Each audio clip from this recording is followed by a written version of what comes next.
it's not about if something happens, it's when. Welcome to the Voice of Visma podcast, where the heartbeat of our community comes to life. Join us as we chat with Visma leaders and colleagues, sharing their stories, industry insights, and valuable career lessons. Hello, everyone.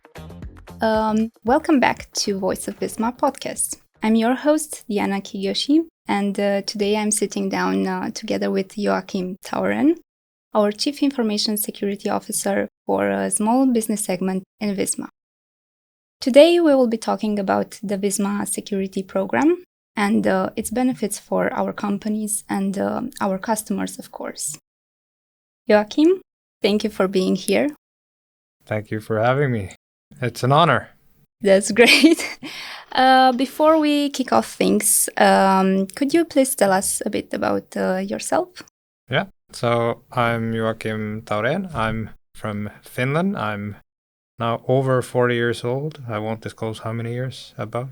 Maybe someone can try to guess. I have 3 daughters and I live in Finland, in Seinäjoki. It's a city kind of in the middle of Finland. We call it the capital of space, but not space this way, but space that way. We have a lot of space there. And I work from there, so I don't go to offices. I have my home office in my house. So that's where I work from most of the time. And I've been in Visma for quite some time. In theory, I've never changed companies. I started at a company that was later acquired by Visma. So my entire over 20 years of this career has, in theory, been in the same company all the time. So my employment start date is 2001 or 2 or 3 or something like that. So it's 20 years or something like that. Yeah. I've been in all kinds of roles. I started off as a developer, then I moved on to become an IT manager. Then I started, kind of like my security interest came back from my youth. So then I became the security manager for the company, and then after that, things kind of took off a little bit, and I came working for the Visma Group with security throughout the entire group and helping all the different companies with security. Okay, that's great. Yeah. Quite a journey. Yeah, it's been fun. Fascinating. I can imagine security is not something that people are very passionate to talk about, to be honest. Yeah. But we do acknowledge its importance, and at Visma, I think security is quite a big thing, and we have a great, strong security program. On that, could you tell us in what ways does Visma focus on having the most secure products? Yeah, the way the security program is built, first of all, we try to, you said security is not necessarily always that fun to talk about. We try to make it a bit more fun. That's step 1. Step 2 is that we try to create this security program where we empower the companies to make security decisions themselves. So we provide them with all kinds of services and tools that they can use to then make better security decisions. And in essence, it's really about providing them with information. And when you have information, you can make decisions, right? So data-driven decisions is something that is also quite important in Visma in general as well. So we try to use the same kind of methodology in theory for the security program to enable the companies to make those decisions. We try not to give us power and be the gatekeepers as the security people, but we try to instead empower all the companies and the people working with it to actually make those decisions and do the good decisions when it comes to security. Of course. That's even greater, that you have not only collaboration, but also empowering the companies to do on their own. Yeah. We're kind of like teachers. And then hopefully, maybe the end goal is that the students become the masters. So then maybe we're not needed anymore. Who knows? And that's, I guess, the end goal. So then we're not needed. Everyone can do security. It's part of their daily life and the culture of the company. Yeah, absolutely. But I do know that there is a process, right, when we onboard and basically get into the security program with new companies. Can you share a bit on that? What are the stages, the phases of this process? Yeah, so first before we even buy a company, we do due diligence on the security of the company. And of course, during due diligence, we check all kinds of other things as well. So it's not just security, it's tech and finance and legal and HR and all kinds of different tracks. But then when they do onboard to Visma, we have a pretty clear process on how they should do it. And again, it's not really us onboarding them, actually. So we're actually just kind of showing them the way. This is how you onboard. This is where you click the buttons to onboard to different things. And these are the services available for you. And these are the different tiers that we have in Visma. So in Visma, we have these different tiers based on what type of product you have. And the security program, like the main part of it is about the products that we sell and develop to our customers. So we have 4 different tiers. The platinum tier, gold, bronze, and silver. Silver and bronze should have switched place actually there. But platinum and gold essentially is any kind of newer SaaS product that is in the cloud and it's growing. And then we have silver and bronze for products that are maybe not that important for the companies. Perhaps it's on its way out or it's in a different part of the life cycle where you might not necessarily want to invest that much into security.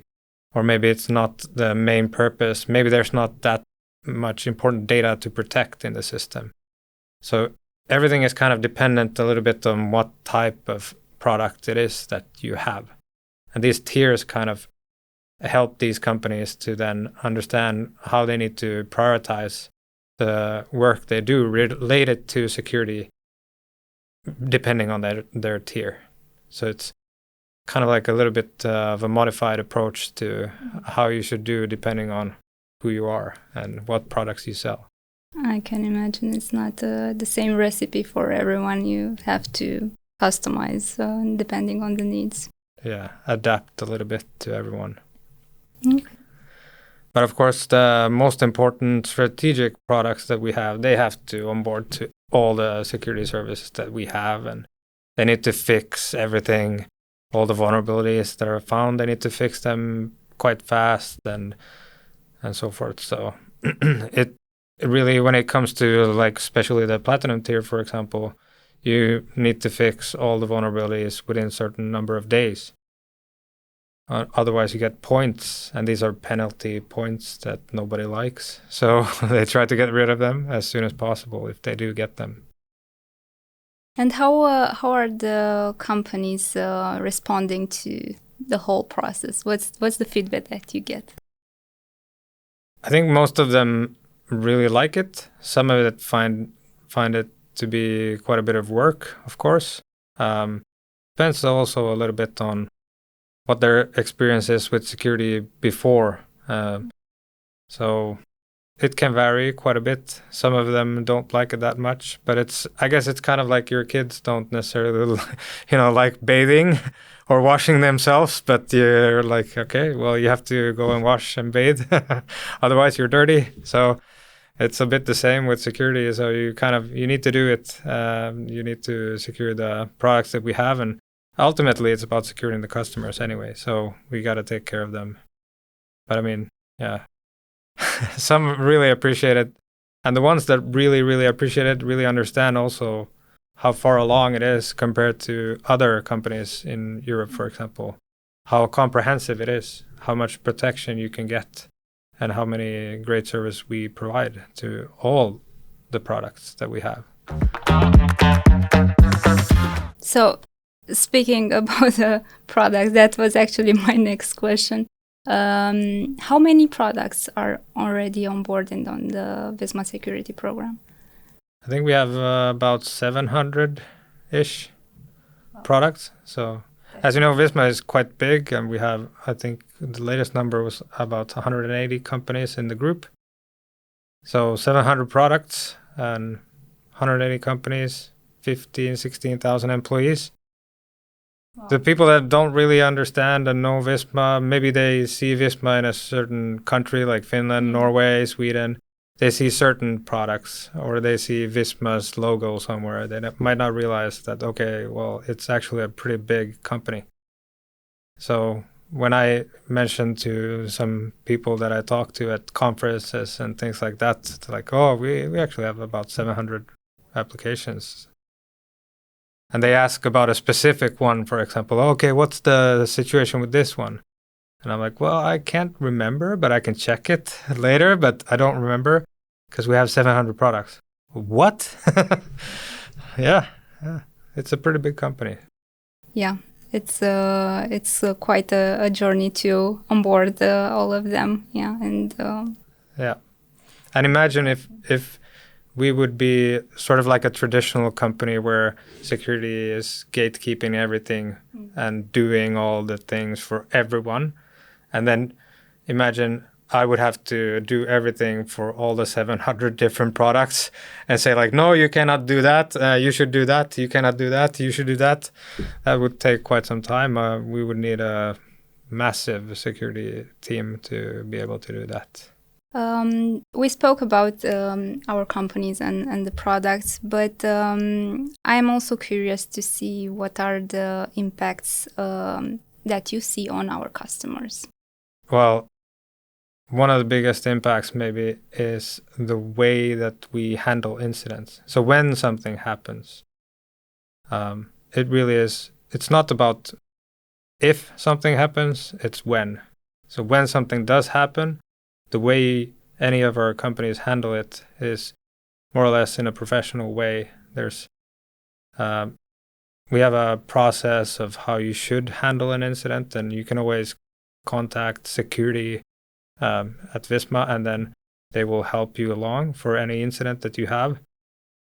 And that allows for all the different companies, regardless of how many incidents they've been to handle it in a good and professional way and write down everything that has happened before and what has been done during the incident. And then that enables them to communicate this well with their customers. So their customers then know that, okay, if they have another incident, we know they're going to handle it well. And that's, I think, the most important thing. And then, of course, because you're part of Visma, you're in the security program.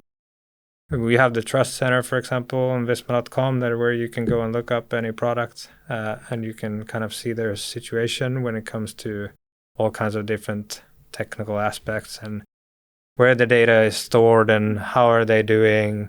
But also, if they're in the security program and they're doing well and they're using all the services that we have, then you can be quite sure that they're quite secure. That doesn't mean that nothing will ever happen, obviously, but if something happens, they will handle it well. And at the end of the day, it's about protecting the customer's data. And that's, I think, what most of our companies do quite well. Shifting a bit now the conversation from the security, but we will get back. In Visma, we call ourselves the champions of business software. And I was thinking maybe you can tell us, how do you feel about that? And what does it mean to you? I mean, champions, they're number one. They're the best.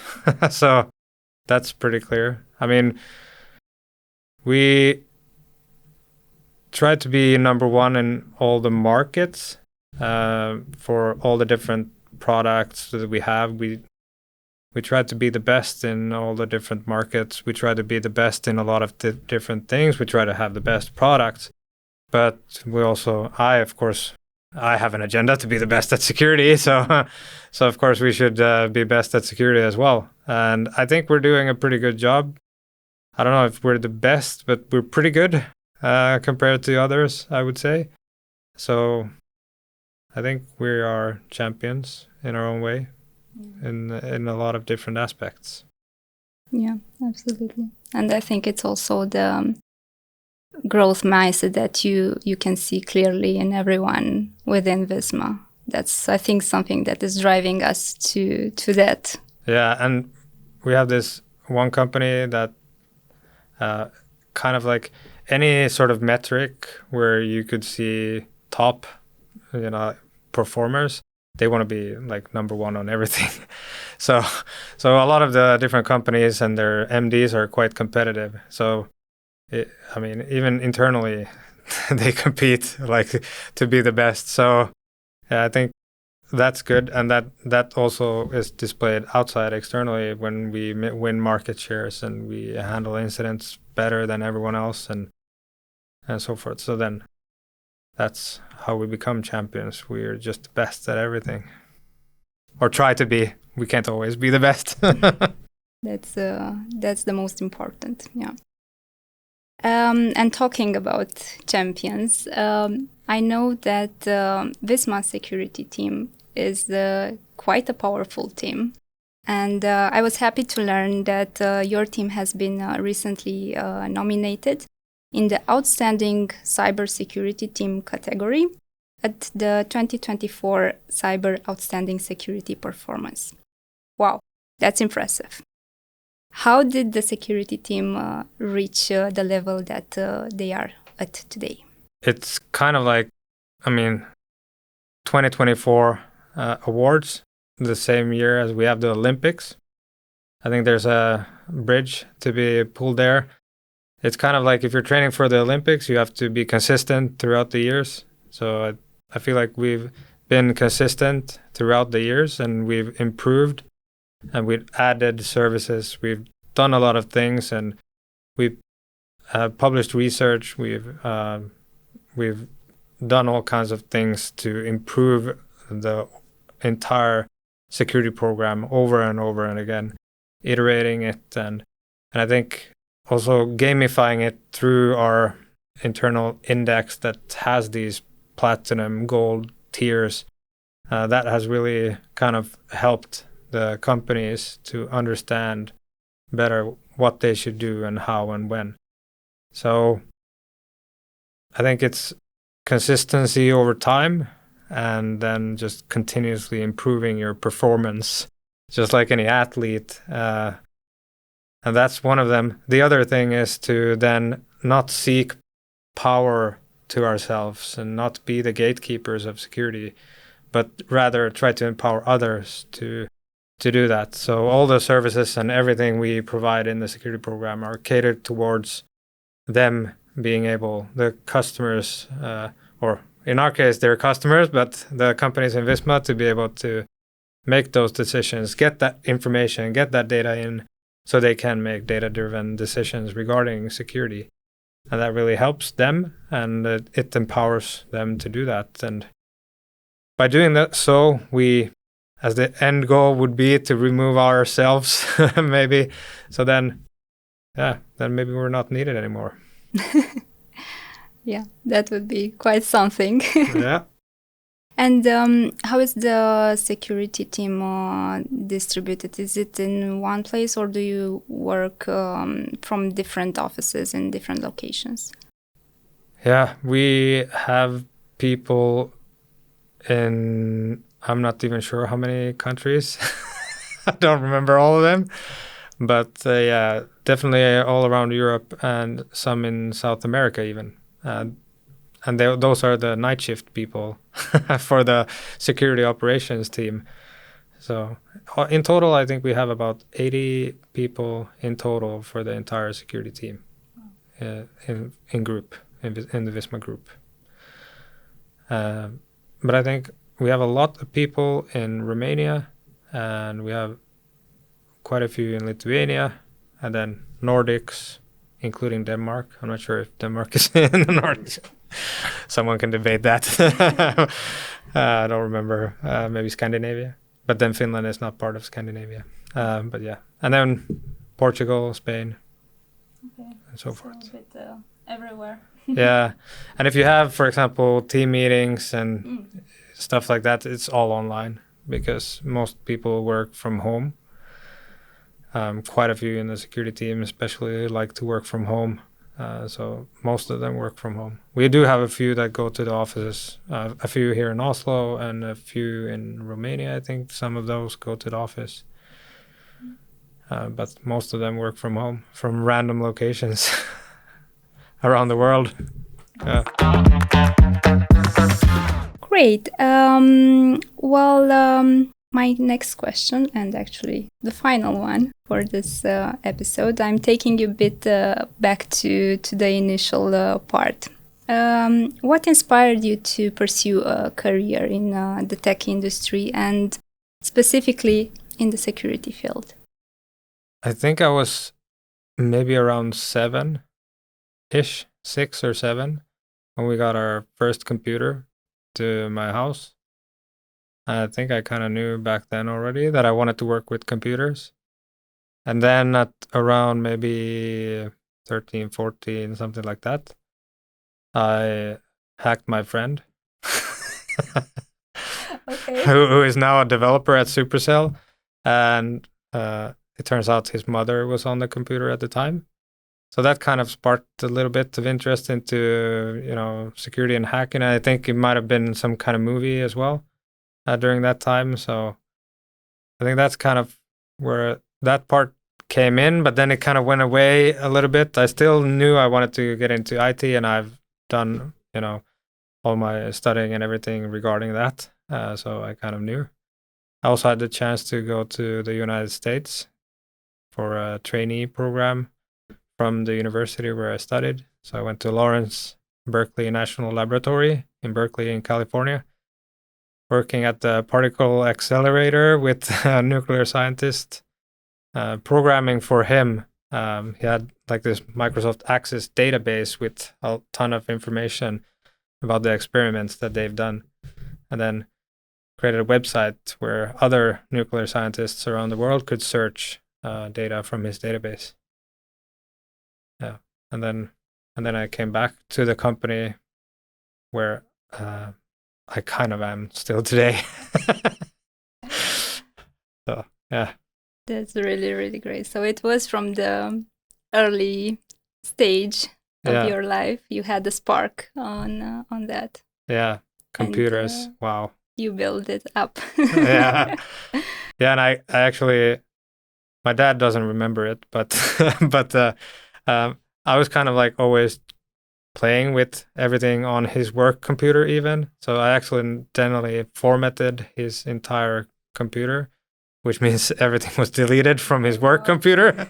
He had like one of the first laptops, a nice laptop, whatever. And I tried all the commands that was there, and then it's empty. So I think that was not fun at all. No, luckily he doesn't remember it. Yeah. Okay.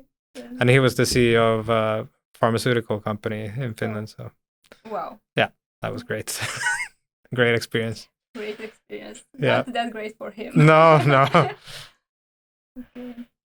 Super. Well, thank you so much for sharing on this, Joakim. And I think it's time to actually sign off now.